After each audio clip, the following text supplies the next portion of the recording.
अक्सर हमारा दिमाग विचारों से भरा रहता है। हम लोगों के बारे में, अपने काम के बारे में, परिवार के बारे में और वो सब सोचते रहते हैं जो हमारे दिमाग में भरा रहता है वह कभी भी साफ नहीं होता है और इसलिए हमें वह सब बार बार याद आता है और हम दुखी और चिंतित रहते हैं। लेकिन इस कहानी से आप अपने मन को अच्छी तरह से साफ कर पाएंगे। आप अपने मन की धुलाई खुद कर पाएंगे। बस इस कहानी को अंत तक जरूर सुने। एक बार एक गुरु और शिष्य एक सुनसान जंगल से गुजर रहे थे। तभी शिष्य अपने गुरु से एक सवाल करता है कि गुरु जी, ऐसा क्या होता है कि कुछ लोगों के पास कुछ भी नहीं होता लेकिन फिर भी वो सुखी रहते हैं, आनंद में रहते हैं, और कुछ लोगों के पास सब कुछ होते हुए भी उदासी उनके चेहरे पर साफ दिखाई देती है। गुरु ने एक मुरझाए हुए फूल की तरफ इशारा करते हुए अपने शिष्य से कहा कि ये सोचने और समझने की बात होती है। अगर ये फूल सोचेगा कि कल मैं मुरझा गया था या फिर ये सोचेगा कि मैं भविष्य में फिर से मुरझा जाऊंगा तो ये फूल कभी भी खुलकर खिल नहीं पाएगा, अपने सुंदर स्वरूप में कभी नहीं आ पाएगा और अपनी खुशबू इस प्रकृति में कभी नहीं बिखेर पाएगा। उसी प्रकार इंसान अपने अतीत की यादों में खोया रहता है या फिर अपने भविष्य की कल्पनाएं करता रहता है, भविष्य के दुखों के बारे में सोचता रहता है या भूतकाल में जो उसके साथ बुरा घटित हुआ है उसके बारे में सोच सोच कर वो अपने भविष्य के लिए चिंतित होता रहता है। तो ऐसा मनुष्य जीवन में कभी भी सुख अनुभव नहीं कर सकता। यह समझने की बात होती है कि जीवन हमेशा वर्तमान में होता है। अतीत और भविष्य की कल्पनाएं हमेशा मनुष्य को मृत्यु की तरफ लेकर जाती हैं। इसलिए यह जरूरी हो जाता है कि जिस प्रकार हम अपने शरीर की देखभाल करते हैं उसे बीमारियों से दूर रखने के लिए उसके अंदर से गंदगी भी साफ करते रहते हैं, उसी प्रकार समय समय पर हमें अपने मन और मस्तिष्क की भी गंदगी साफ करते रहना चाहिए, उसकी धुलाई करते रहना चाहिए। इससे आपकी बुद्धि की क्षमता तो तेज होगी ही होगी, साथ ही साथ आप हमेशा आनंद में रहने का रहस्य जान पाओगे। शिष्य ने सवाल किया कि गुरुदेव, इससे पहले कि हम मन और मस्तिष्क पर चर्चा शुरू करें, इससे पहले मैं ये जानना चाहता हूँ कि जिन लोगों के पास सब कुछ होता है वो दुखी क्यों रहते हैं और जिन लोगों के पास कुछ भी नहीं होता अक्सर वो आनंद में क्यों रहते हैं। ये रहस्य क्या है, इसके पीछे का क्या कारण हो सकता है। गुरु ने उत्तर दिया कि कुछ लोग जीवन में सब कुछ हासिल कर लेते हैं और सब कुछ हासिल कर लेने के बाद उन्हें सब चीज़ों की व्यर्थता पता चल जाती है। ऐसे लोगों को अक्सर ये एहसास जकड़ लेता है कि मैंने जीवन में जो कुछ भी पाया, जो कुछ भी किया, उससे भले ही मैंने सुख सुविधाएं हासिल कर ली हों लेकिन मन की शांति अभी भी बहुत दूर है, अधूरी है, उस तक मैं पहुंच नहीं पाया हूँ। सब कुछ पाकर भी मैं अपने मन को जान नहीं पाया। और जब इंसान को ऐसा लगता है तो उसे महसूस होता है कि जो भी उसने कमाया वो कौड़ियों के भाव का था। उसने अपना जीवन बेकार की चीज़ों में यूं ही व्यर्थ कर दिया। और वहीं पर जिस इंसान के पास जीवन में कुछ भी नहीं होता उसके पास एक उम्मीद होती है, सब कुछ पाने की लालसा रखता है और वही लालसा, वही इच्छा उसको जीवन में खुश रखती है, आगे बढ़ाती है, ऊर्जा से भरा हुआ रखती है। गुरु ने अपने हाथ से एक सूखे पेड़ की तरफ इशारा करते हुए कहा कि शिष्य, कभी तो यह पेड़ भी हरा भरा रहा होगा, फलों से लदा हुआ रहा होगा, अनेक प्रकार के पक्षी और जानवर इस पर कीड़ाएं करते होंगे, इसके फलों को खाते होंगे। उस समय इस पेड़ को भी यह नहीं पता होगा कि एक दिन तुम सूख जाओगे और तुम्हारी हालत इतनी बदतर हो जाएगी कि तुम किसी को छांव तक नहीं दे पाओगे, तुम्हारे ऊपर पत्ते तक नहीं रह जाएंगे, फल तो दूर की बात रही। उसी प्रकार मनुष्य अपने जीवन की दौड़ में यह भूल जाता है कि जिस दौड़ में वह सबसे आगे निकलने की कोशिश कर रहा है उसका अंतिम चरण तो मृत्यु ही है। काश वो कभी इस दौड़ से अलग हटकर ये देख पाए कि इसका अंतिम चरण तुम्हें कहीं नहीं पहुंचाएगा, कि जिस दौर का वो सबसे आगे निकलने और जीतने के ख्वाब देख रहा है उसका अंतिम चरण मृत्यु ही है।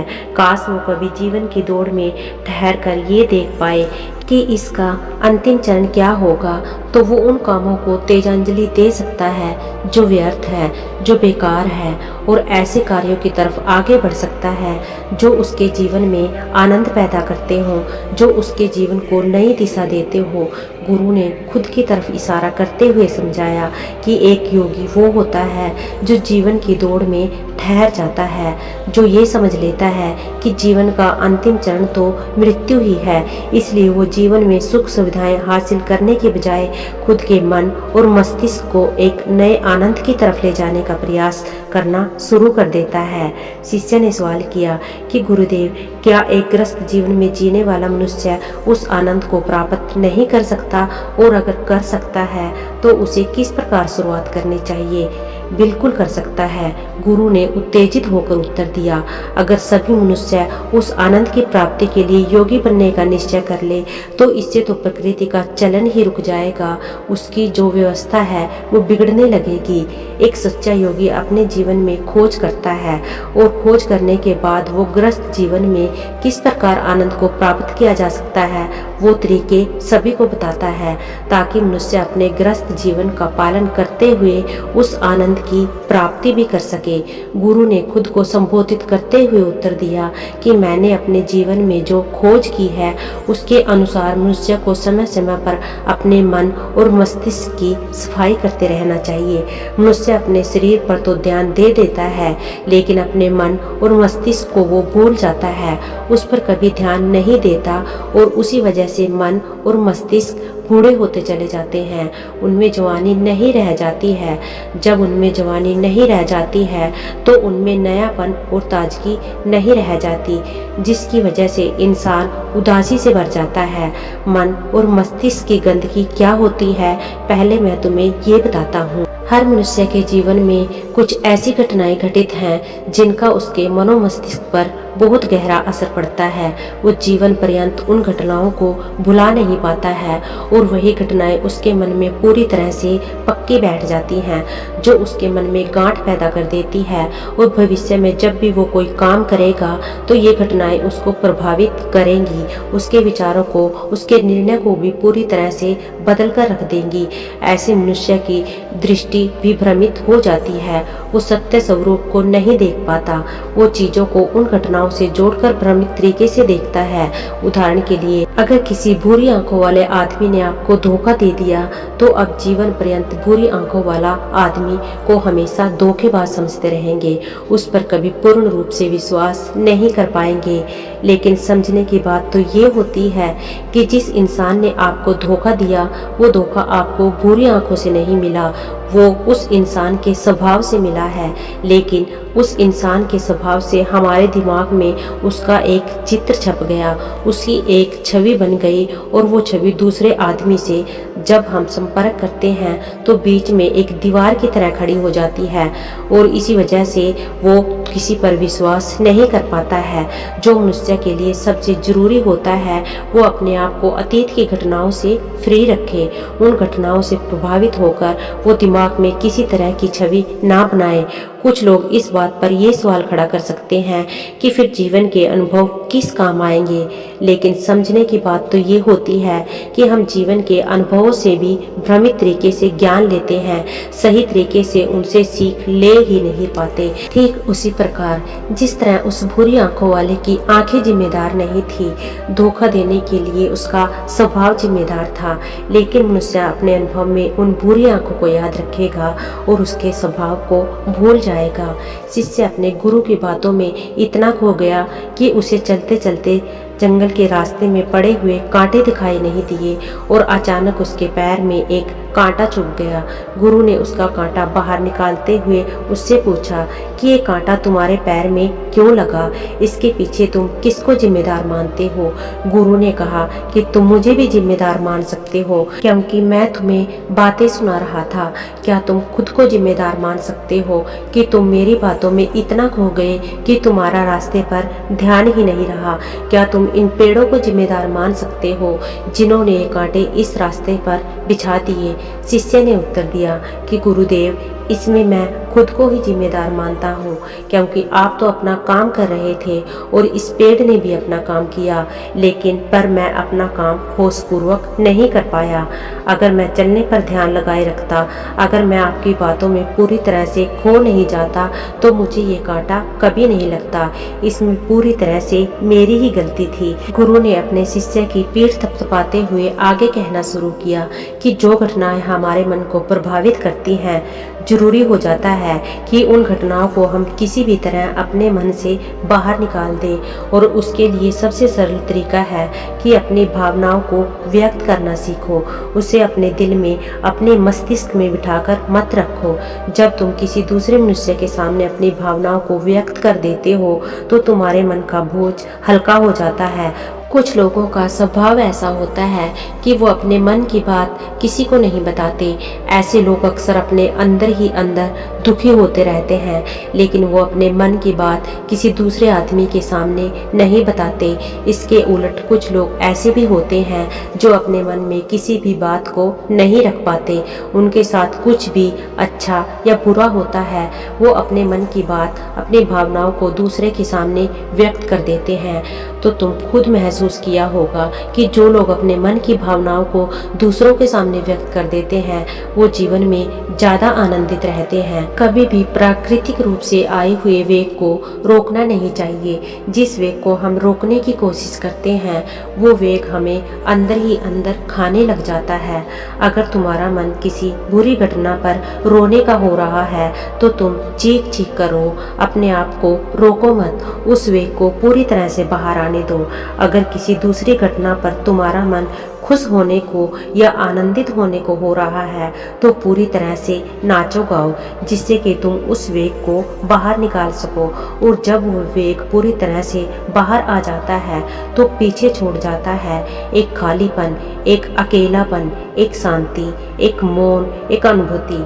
गुरु ने शिष्य को समझाते हुए बताया कि जिस प्रकार तेज रफ्तार से चलता हुआ पानी अपने वेग से आने वाली सभी बाधाओं को तोड़ देता है, उसी प्रकार हमारे अंदर भावनाओं का उठने वाला वेग बाहर नहीं निकाला गया, अगर हमने बांध बनाने की कोशिश की तो वो बांध को तोड़ देगा, और उस बांध को तोड़ने के बाद उसका कचरा हमारे मन के अंदर ही ठहर जाएगा, जो हमारे मन को दूषित कर देगा और उसको गंदगी से भर देगा। अक्सर मनुष्य अपने मन में किसी घटना को दबाकर इसलिए रखता है कि वो सोचता है कि अगर सामने वाले को इस घटना के बारे में पता चला तो पता नहीं वो मेरे बारे में क्या सोचेगा। इसी विचार की वजह से वो अंदर ही अंदर दुखी होता रहता है, लेकिन सामने वाले को वो कुछ भी नहीं बताता। लेकिन एक बार अगर वो हिम्मत कर सकता है, शुरुआत कर सकता है, तो उसका पूरा जीवन परिवर्तित हो सकता है। एक बार अगर उसके दिमाग की आदत बन गई तो वो जीवन भर अपनी भावनाओं को दूसरों के सामने व्यक्त करने से हिचकिचाएगा नहीं। और अपने दिमाग की ये आदत हम 21 दिनों में पैदा कर सकते हैं। 21 दिनों तक अगर सही तरीके से हम अभ्यास करें तो हमारा दिमाग पूरी तरह से भावनाओं से मुक्त हो जाएगा। यह 21 दिनों का अभ्यास इस प्रकार है। 21 दिनों तक सबसे पहली बात जो याद रखने की है कि अपने मन में किसी भी बात को दबाकर नहीं रखना है।